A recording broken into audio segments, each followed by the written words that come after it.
जो लोग हमें बदनाम करते हैं और हमेशा दुष्प्रचार करते हैं कि सनातन धर्म जाति के नाम पे बटा है, मत और संप्रदाय के नाम पे बटा है, क्षेत्र और भाषा के नाम पे बटा है, अगड़े पिछड़े के नाम पे बटा है, छुआछूत और अस्पृश्यता के नाम पे बटा है। आज आपने देखा होगा महाकुंभ के बाद होली ने फिर उसका जवाब दे दिया। एक साथ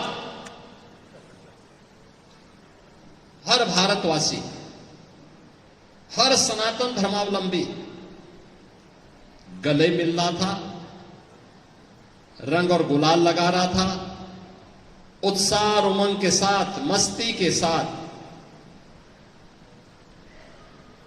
होली के गानों के साथ झूमते हुए इस आयोजन के साथ जुड़ करके भारत की सनातन परंपरा को मजबूती प्रदान कर रहा था। और यही तो हमारी सबसे बड़ी ताकत है। सनातन धर्म की सबसे बड़ी ताकत यही है, इसीलिए इसको जीवन पद्धति कहा गया है। अगर कभी कोई विकृति किन्हीं कारणों से आ गई हो तो उसका परिमार्जन का मार्ग भी हमारे पर्व और त्योहारों के माध्यम से वो स्वयं आगे बढ़ा देता है। दुनिया देख रही थी जब 13 जनवरी से 26 फरवरी के बीच इन 45 दिनों में प्रयागराज की धरती पे महाकुंभ का आयोजन हो रहा था। लोग मानते थे कि 20-25 करोड़ लोग आ जाएंगे। कुछ लोग ये भी मानते थे कि हो सकता है संख्या ज्यादा है। हमने कहा ये जिम्मेदारी हम आपको देते हैं। आज टेक्नोलॉजी हो गई है, एक एक सिर को गिना जा सकता है, और सिर ही को नहीं गिना जा सकता बल्कि चेहरे को पहचान करते हुए स्वयं आर्टिफिशियल इंटेलिजेंस के माध्यम से व्यवस्था की जा सकती है कि एक व्यक्ति की काउंटिंग एक ही बार हो। और तब एआई टूल के माध्यम से जब काउंटिंग हो रही थी 13 जनवरी से लेकर 26 फरवरी तक, तो 66 करोड़ से अधिक श्रद्धालु प्रयागराज में मां गंगा, यमुना और सरस्वती की पावन त्रिवेणी में एक घाट पर, एक संगम में मां गंगा के सानिध्य में आस्था की पावन डुबकी लगाते हैं, महास्नान के भागीदार बनते हैं। दुनिया भौचक रह गई। दुनिया के लिए कौतूहल का विषय था, आश्चर्य का विषय था, क्योंकि अद्भुत, अविस्मयकारी एक चमत्कार उनको दिखाई दे रहा था। ये क्या हो रहा है? लेकिन हम सब सनातन धर्मावलंबियों के लिए तो यह एक सामान्य जीवन पद्धति का हिस्सा था, क्योंकि कुंभ की परंपरा हमारे यहां आज से नहीं, हजारों वर्षों से चली आ रही है। हजारों वर्षों से परंपरा चली आ रही है। ये परंपरा भारत की ऋषि परंपरा की, ज्ञान की परंपरा की विधा है। वे महान आयोजन है जहां से प्रेरणा प्राप्त करके फिर एक नए उत्साह और उमंग के साथ सनातन धर्मावलंबी आगे बढ़ करके कार्य करता है। और कुंभ की वह प्रेरणा इस बार होली में फिर देखने को मिले। जो लोग कहते थे कि इतने बड़े लोग, इतने ज्यादा लोग इस आयोजन का हिस्सा बनेंगे, कुछ भी हो सकता है।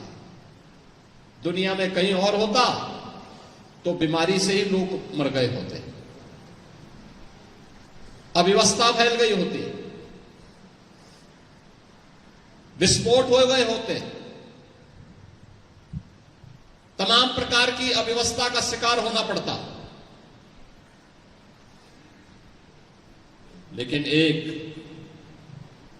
शहर, एक नगर, जिस नगर की कुल आबादी 25 लाख की हो, उसके बगल में मां गंगा के तट पर एक अस्थाई सिटी बसाकर, अस्थाई शहर बसा करके, और लगातार 45 दिनों तक यह आयोजन हो।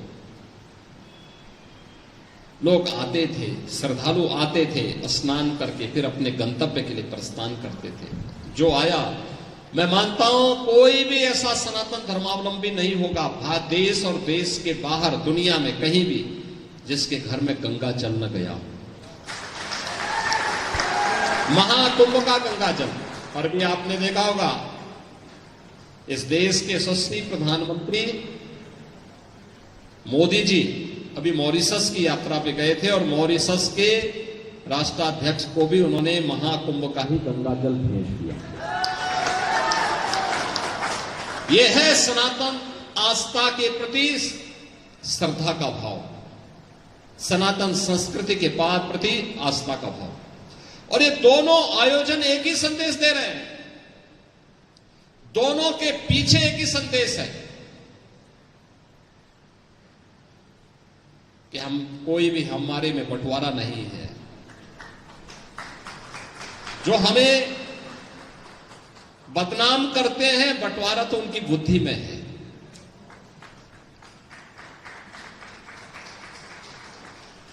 जो हमें बदनाम करते हैं, दूषित उनकी